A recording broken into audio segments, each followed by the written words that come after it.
Hey everybody, it's Matt. I have a little bit different of a topic today compared to what I may often speak with you about, but I want to talk about data security because data security is part of financial planning, and I can't emphasize that enough. Our modern world means that a lot of our financial account information, whether it's banks, credit cards, investments, or even insurance, your home, like lots of stuff is contained online and if your information gets compromised, it can be a really big problem for you. This has always been important to me, but recently, just in the last week, my own dad, he had a surgery, went to physical therapy, and the place that did the physical therapy was ransomwared, and they didn't notify him until like the maximum legal time had passed for which they had to notify, and his information was stolen, and they opened bank accounts. They did it for my mom. They bought phones. They changed addresses on accounts. They really got him good.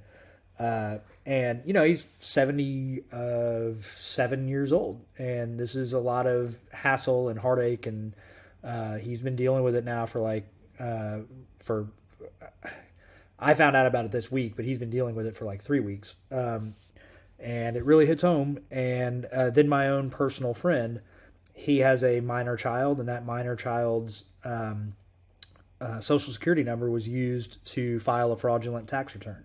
And he's having to deal with trying to unwind that. So this stuff happens. It happens often.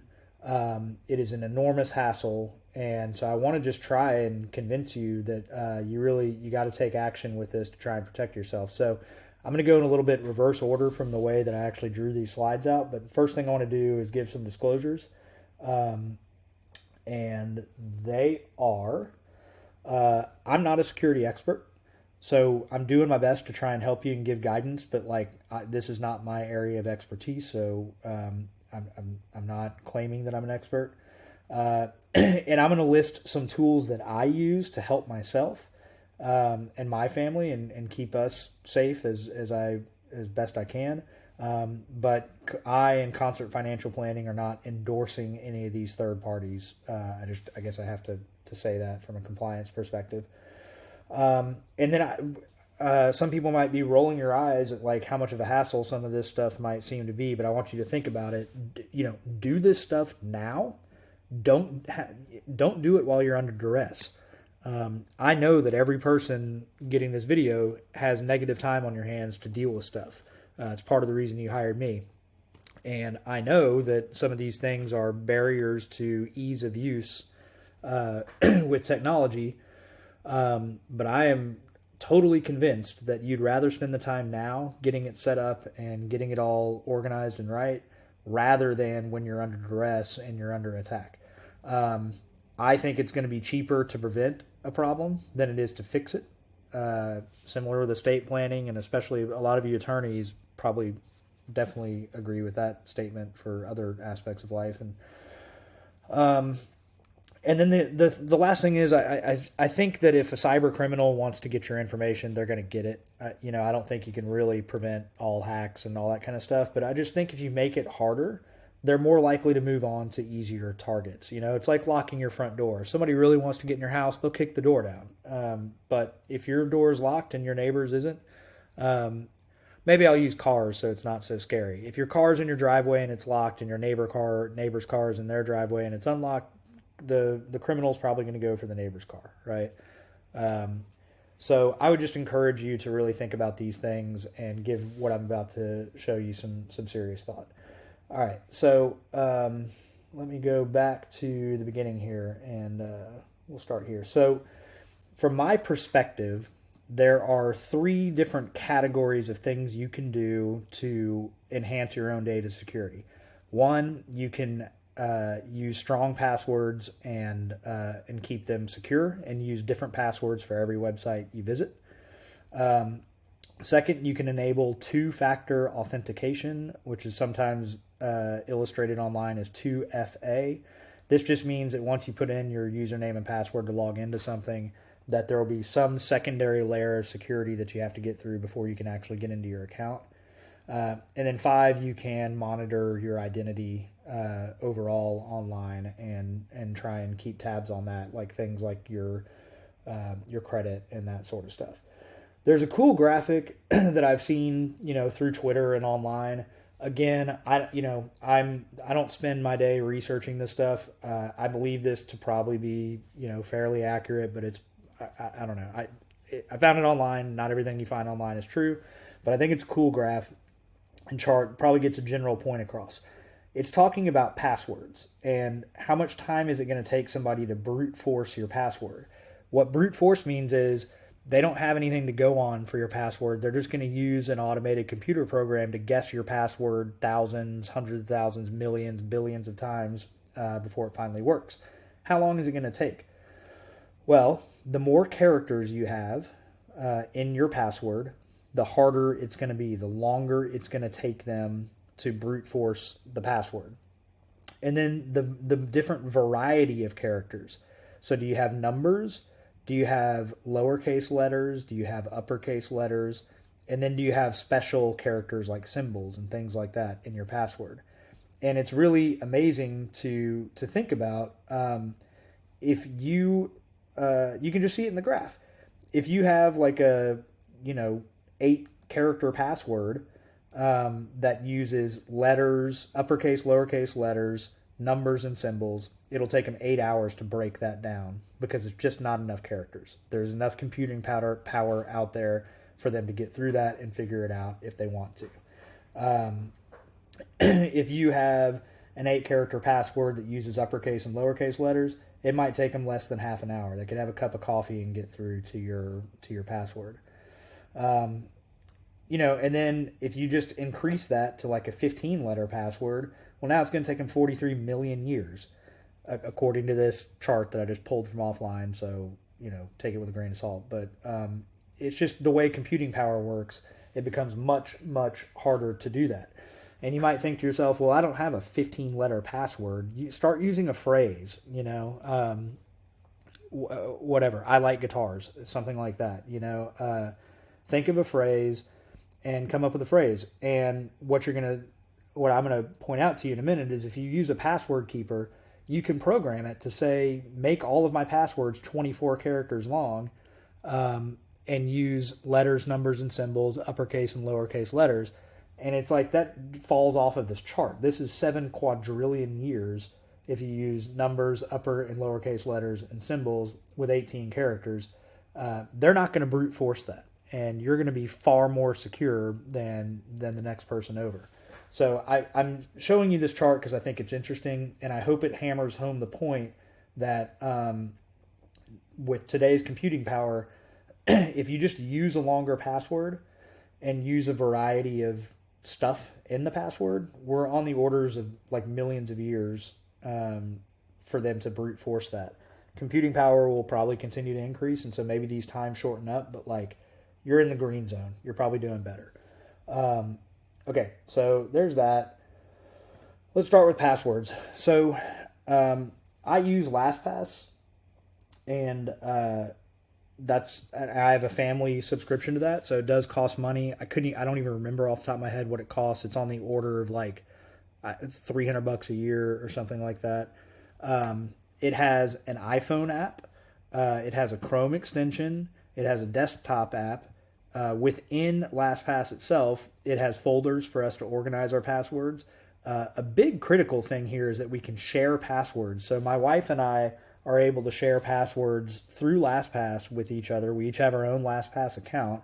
We're able to share passwords, which is great, for shared things like the utility bill account and all that sort of stuff. But it's also good for estate planning purposes. If I die tomorrow, she'll be able to get into all my bank accounts, everything that she needs to get into, she can get into. Obviously, it involves a lot of trust, but you can actually even have settings to where the person you're sharing with doesn't get access until a certain amount of time has passed where LastPass has not been able to get in touch with you. So, like, if I don't want her to have my bank account passwords while I'm alive, but if I die, I want her to get them, I can set it up in LastPass where LastPass will make every effort to get in touch with me for a month, but once they can't get in touch with me, now it opens up to her. And customization. I wrote this down, and now I'm trying to think of what I even meant by that. But you can customize the passwords, obviously. I don't even remember, but there's a lot of features with this, and all these different things up here where I say it has an iPhone app, a Chrome extension. I just mean that it's very easy to access LastPass itself. So if you're on your phone and you're logging in to a website, you may have seen where the iPhone will generate it'll just say, do you want to look at your passwords? And you can just tell iPhone to reference LastPass for your passwords, and it'll just populate for you. It'll use either Face ID or whatever security protocol you have on your phone, and it'll populate for you. So once you've set all this up, it becomes extremely easy to use. The other thing I'd say about this is my wife is not a technology person. She doesn't really enjoy using apps and all the different supposedly easy things that technology is supposed to provide for us. So she was not excited to get LastPass and have to start using it and use a different password for every single account. She's the kind of person that might have used the same password for every account. And she loves it now. So just to say that, yes, you do have to set it up, and yes, it is a new thing and different than what you may be used to, but it actually does make your life easier. It's one of those technology things that really does help you and do wonders for you. Okay, two-factor authentication. So I have different websites and apps and things will use different types of two-factor authentication. Frankly, the easiest one to use and what everybody should be using at a minimum is just text messaging. So you want to go sign into a website and you use your username and password, then they're going to send you a text message with a code. That's annoying, it's an extra step to sign in, but when you're on your personal computer or even your phone's internet browser, you can tell the website to remember this particular device so that you don't have to have the two-factor authentication on your desktop computer at home that you use all the time, but you can leave it on when you're signing in from somewhere new. So that's number one part, that's the easiest number one thing you should be doing for two-factor authentication is enable it and require them to send you a text message. And then for trusted devices, you can turn off the 2FA feature. These are all other authentication apps. Each one of these I actually use for different purposes, just for different websites. So there's Google Authenticator, which will generate random codes every 1 minute. Microsoft Authenticator, VIP Access, the Yahoo app itself, if you have a Yahoo account because you're a dinosaur like me. Duo Mobile, that is something I use for some of my work regulatory stuff. So different websites that I sign into will use different two-factor authentication methods. If this is an overwhelming list for you, just know that in most cases you can just choose SMS text instead and ignore all those. Okay, and then identity. So one of the things that would help a lot of people, including my poor friend who had his son's social security number stolen, is you can go to Google and type in IRS IP PIN, and that will allow you to set up a identification password PIN, I think is what IP stands for, I forget. But you set up a PIN where you cannot file taxes. No one can file taxes on your social security number without having that PIN. So this is something that I've set up for myself and my family. And when my tax advisor is filing our taxes each year, I just simply send him my IP PIN and he's able to file our taxes. It's really no big deal. It sounds like it might be a hassle for them, but they encourage it. They want us to do that. It prevents fraud. So Google this, go to irs.gov, look for an IP PIN, set up an IP PIN. Socialsecurity.gov, SSA.gov, socialsecurityadministration.gov. There's an ID Me feature that is, I think, used across multiple government websites where you can go in and get your social security statement, make sure that's up to speed, and put a second layer of protection on your social security account so that doesn't get compromised. And then for identity monitoring, LifeLock is what I use. You can monitor your credit reports. Your credit report gets updated every month, and you can see what your score is, how it's changing. You can request your free credit reports through it.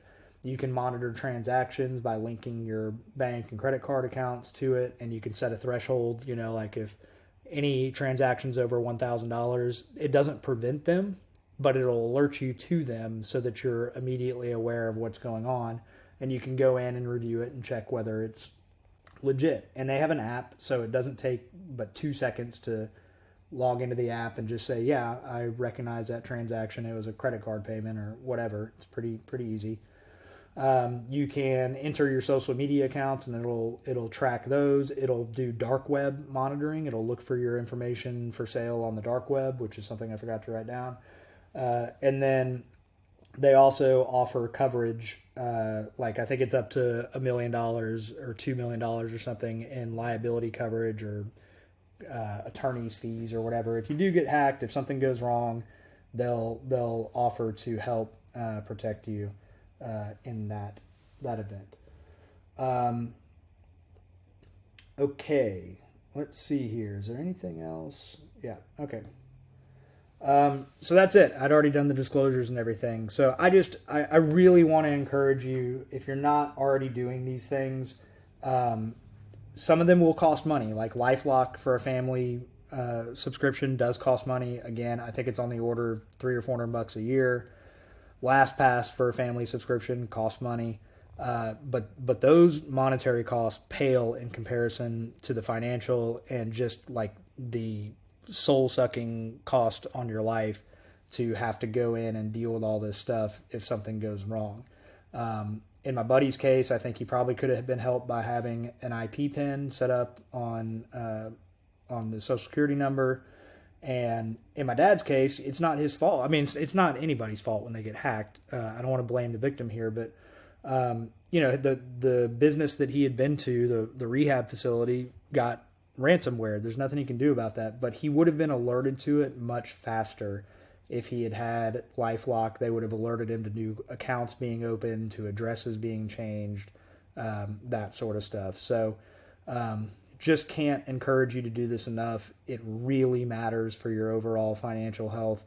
Try to secure yourself as best as you can, and hopefully you can make yourself a hard target and the hackers will go elsewhere. All right. Hope this is useful. Not trying to ruin your day, bring you down, but I hope this is useful, gives you some ideas for things you can be doing if you would like to. See you later.